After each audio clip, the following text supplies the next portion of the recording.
શ્રીમદ ભગવદ ગીતા સમર્થન સમિતિ દ્વારા જિલ્લા કલેક્ટરને આવેદન પત્ર આપવામાં આવ્યું। અભ્યાસક્રમમાં શ્રીમદ ભગવદ ગીતાના ભાગનો સમાવેશ કરવામાં આવ્યો છે।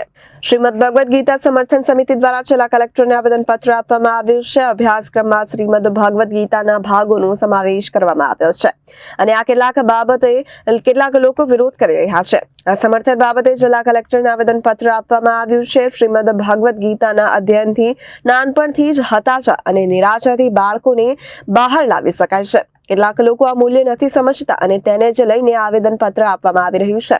ધાર્મિક, સામાજિક અને શૈક્ષણિક સંસ્થાના આગેવાનો દ્વારા આવેદન પત્ર પાઠવવામાં આવ્યું છે। સંજયભાઈ ડુમરાણી।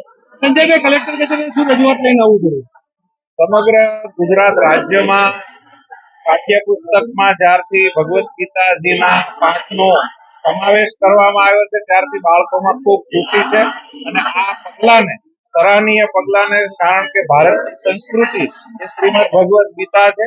ભૂતકાળમાં પણ ભારત પાસે ભગવદ ગીતાના માધ્યમથી વર્ષો પહેલા જે વિષાદ યોગ, જ્ઞાન યોગ, કર્મયોગ, ભક્તિ યોગના માધ્યમથી બાળકોમાં જે નવું ભારત બનાવવાની દિશામાં આપણે આગળ જઈ રહ્યા છીએ તેમાં શ્રીમદ ભગવદ ગીતાના અભ્યાસક્રમમાં સમાવવાના પગલાને સરકાર દ્વારા અમે એમને પ્રોત્સાહન આપીએ છીએ અને આને વધુને વધુ અગ્રતા આપીને આ અભ્યાસક્રમ નીચેના સ્તર સુધી પહોંચે એવી અભ્યર્થના રાખીએ છીએ। તે માટે અમે કલેક્ટરશ્રીને આજે આ સંદેશો અને આવેદન પત્ર બંને આપવા આવ્યા હતા। ડોક્ટર સાહેબ, આપ શિક્ષણ સાથે જોડાયેલા, આપણી સ્કૂલ અને બાળકો સાથે સીધો સંબંધ રાખો છો, તો પહેલા જે હતું આ ગીતાનો પાઠ સંસ્કૃતમાં સમાવેશ નહીં થયું, ત્યારના અને અત્યારના બાળકોમાં શું ફરક દેખાય? અત્યારના બાળકો સ્વચ્છંદી અને ડિજિટલ યુગમાં પહોંચી ગયેલા બાળકો છે, કારણ કે વાલીઓ પણ બાળકો સાથે શ્રીમદ ભગવદ ગીતાનું પઠન પહેલાના જમાનામાં થતું હતું। અત્યારે થોડી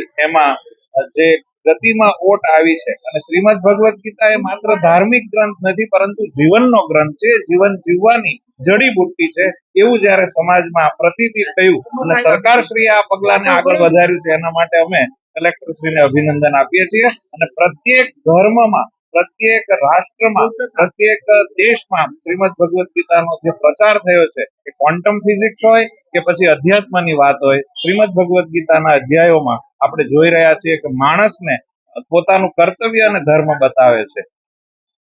રિપોર્ટર હિતેશ પ્રજાપતિ, જનાદેશ ન્યૂઝ, સુરત।